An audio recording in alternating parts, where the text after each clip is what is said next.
কিয়ামতের দিন এক বান্দাকে আল্লাহ বলবেন, ও বান্দা, এই যে জান্নাত আর এই যে জাহান্নাম, তুমি কোথায় যাইতে চাও? ওই বান্দা ডাকতে বলবেন, রব্বুল আলামিন, মন তো চাই জান্নাতে যাইতে। আল্লাহ বলবেন, বান্দা, একটা মাত্র নেকি লাগবে, যাও এই ময়দানের মধ্যে একটা নেকি জোগাড় করে নিয়ে আসো। নবী বলেন, ওই বান্দা দৌড় দিবেন, দৌড় দিয়ে পিতার কাছে ভেবে বলবেন, পিতা, দুনিয়া থাকাকালীন কত কষ্ট করছেন আমার জন্য।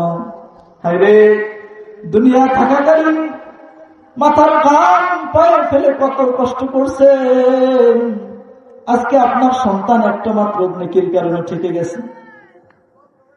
একটা নেকি হইলে আপনার সন্তান জান্নাতের মধ্যে যাইবে। পিতা,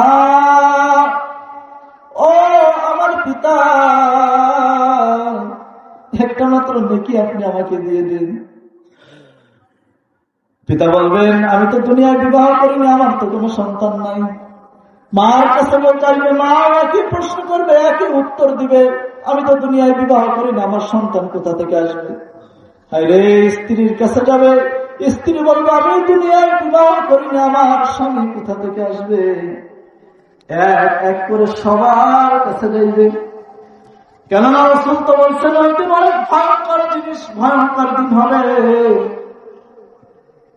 কেননা পিতা সন্তানকে চিনবে না, সন্তান পিতাকে চিনবে না। আল্লাহ বলেন, ইয়াউমা ইয়াফিরুল মার'উ মিন আখিহি ওয়া উম্মিহি ওয়া আবিহি ওয়া সাহিবাতিহি ওয়া বানিহি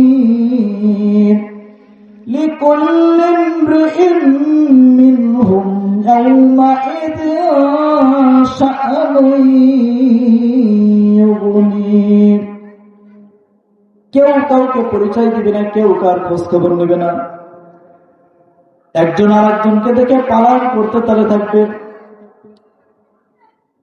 পিতা সন্তান দেখে পালন করবেন, সন্তান মা দেখে পালন করবেন। দুনিয়ার যারা তাদের আপন ছিল সকলে সকলকে দেখে পালন করতে তালে থাকবে। ওই বান্দা যখন সবার কাছে ছুটাছুটি করে একটা লোকের সাথে তার দেখা হইবে, সে লোকটা ডাক দিয়ে বলবেন, ভাই কই যান, কই যান? ওই লোকটা তখন সমস্ত জিনিস খুলে বলবে, একটা মাত্র নেকি হইলে আমি জান্নাতে যাইতে পারবো।